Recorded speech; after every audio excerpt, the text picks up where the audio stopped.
जय श्री कृष्णा। कैसे हैं आप लोग फ्रेंड्स? आज की चर्चा जो होने वाली है वो राहु देव से संबंधित होने वाली है।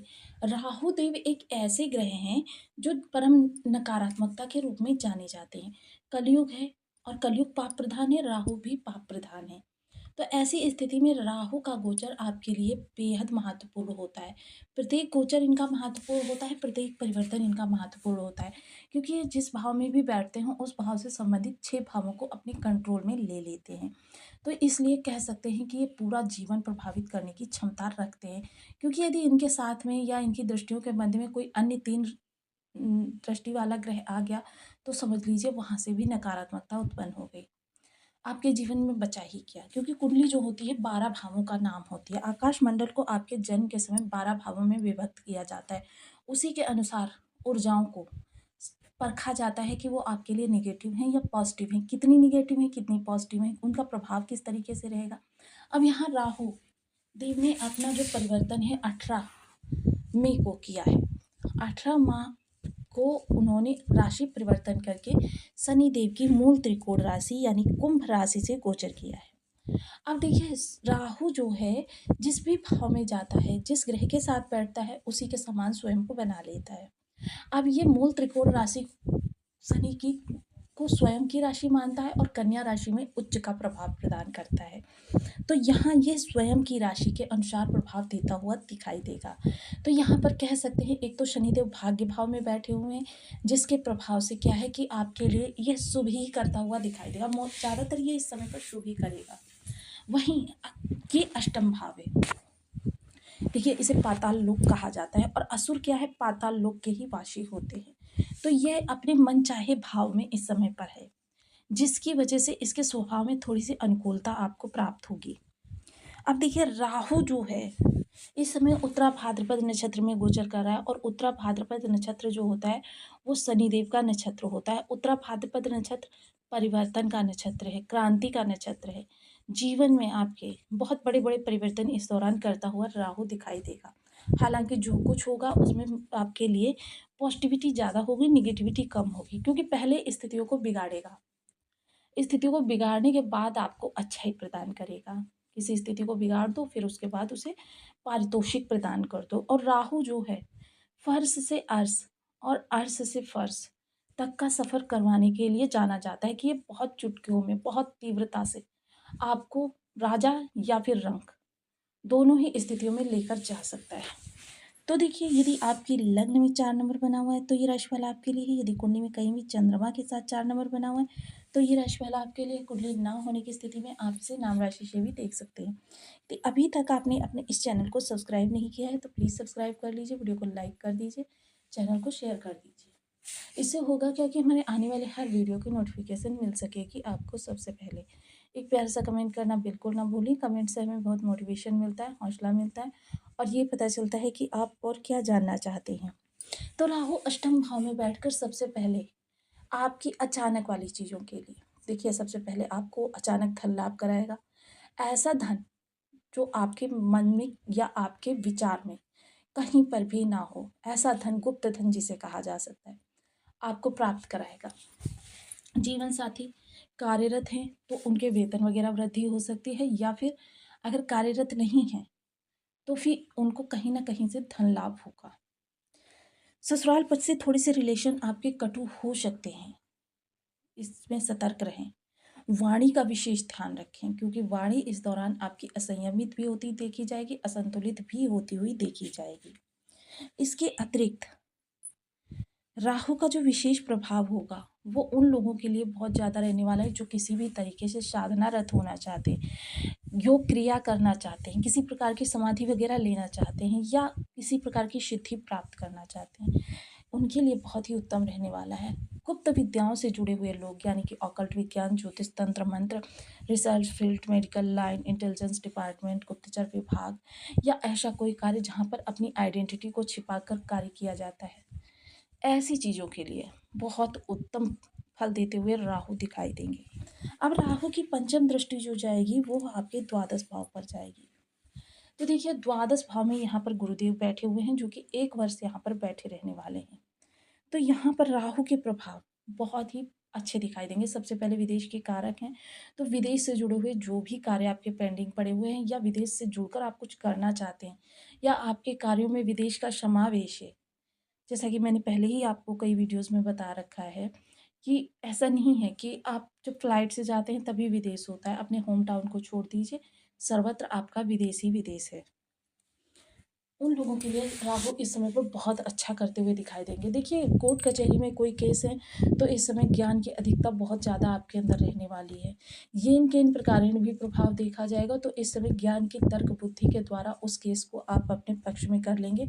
इस समय कोई हॉस्पिटैलिटी लगी हुई है, अगर घर में कोई बीमार है, आप या आपके परिवार में कोई अन्य सदस्य, तो देखिए इस समय जो बीमारी होगी वो अच्छे-अच्छे डॉक्टरों की भी पकड़ में नहीं आने वाली कि क्या बीमारी है उस व्यक्ति को। तो देखिए, इस समय सिर्फ़ तुक्के से ही बीमारियों का समाधान निकलता हुआ दिखाई देगा। खर्चे आपके बढ़ते हुए दिखाई देंगे, हालाँकि खर्चे जो होंगे वो आपके सुख से संबंधित ज़्यादा होंगे। अनावश्यक खर्चे ज़्यादा नहीं होंगे क्योंकि गुरु यहाँ पर नियंत्रण में अपनी चीज़ों को लिए हुए हैं।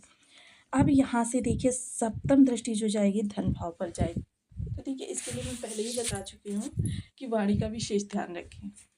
वाणी आपकी प्रभावकारी तो रहेगी, वाणी के प्रभाव से आपके बहुत सारे कार्य भी बनते हुए देखे जाएँगे, लेकिन क्या होगा कि वाणी जो होगी समय-समय पर आपको असंतुलित, अनियंत्रित होती हुई देखी जाएगी। अगर आपके बर्थ चार्ट में राहु अच्छे हैं, तब तो देखिए कोई चिंता की विशेष बात नहीं, अन्यथा राहु आपकी वाणी उस जगह पर अनियंत्रित करेंगे जहाँ पर आपको बहुत ज़्यादा ज़रूरत होगी। सपोज़ कीजिए कहीं आप इंटरव्यू दे रहे हैं, किसी डील के लिए आप मीटिंग कर रहे हैं, ऐसे स्थान पर वाणी का असंतुलित होना, किसी नए रिलेशन में जाना चाहते हैं, ऐसी जगह पर वाणी अनियंत्रित या असंतुलित हो जाए, फिर सोचिए क्या होगा। क्योंकि वाणी ही वो सशक्त माध्यम होती है जो आपके कार्यों को ज़ीरो पर लेकर जा सकती है या फिर आपके कार्यों को 100 पर लेकर जा सकती है। तो इसलिए वाणी का विशेष ध्यान रखें, खान-पान बेहद सात्विक और संतुलित रखें। भक्ष्य-भक्ष्य से दूर रहें, क्योंकि भक्ष्य-भक्ष्य का जब आप सेवन करते हैं तो राहु हो, शनि हो या फिर गुरु, ये ग्रह आपके नेगेटिविटी आपके लिए लेकर आते हैं। कुटुंबियों के साथ रिलेशन आपके देखिए मधुर भी होंगे, लेकिन क्या होगा इस समय जितने भी आपके रिलेटिव आपसे जुड़ेंगे, वो ज़्यादातर स्वार्थ के बेस पर जुड़ेंगे। इसलिए इस चीज़ का विशेष ध्यान रखें, ज़्यादा प्रेम के चक्कर में अपना लुटाते ही ना रहें। बहुत ही ध्यान के साथ, बहुत ही विशेष सजगता के साथ, क्योंकि इस समय आपकी परोपकारिता का लोग लाभ भी उठाते हुए दिखे जाएँगे। पैतृक संपत्ति का अगर अभी तक आपको लाभ नहीं प्राप्त हो रहा था, तो देखिए येन केन प्रकारेण उस पैतृक संपत्ति को आप अपने कंट्रोल में लेते हुए दिख जाएँगे।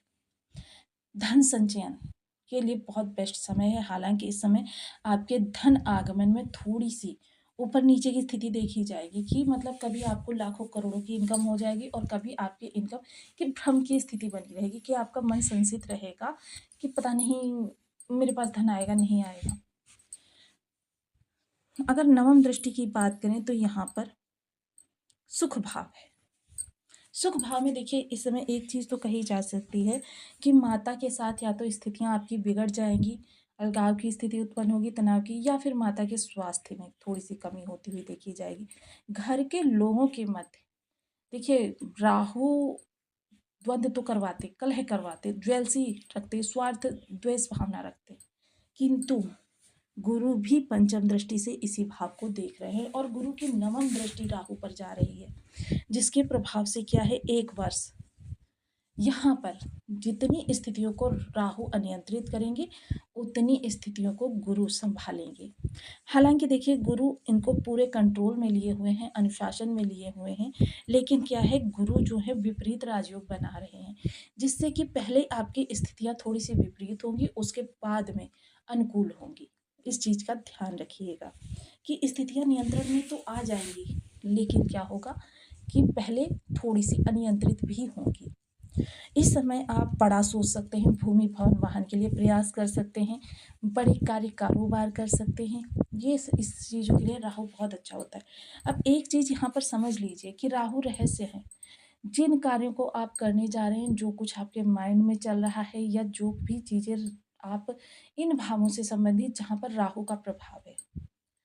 किसी भी व्यक्ति के साथ जिस व्यक्ति से कार्य होना है उस व्यक्ति को छोड़कर अन्यत्र कहीं अगर जीवन साथी से भी आपने इन चीज़ों की चर्चा की तो समझ लीजिए कि राहु की नेगेटिविटी वहीं से प्रारंभ हो जानी है।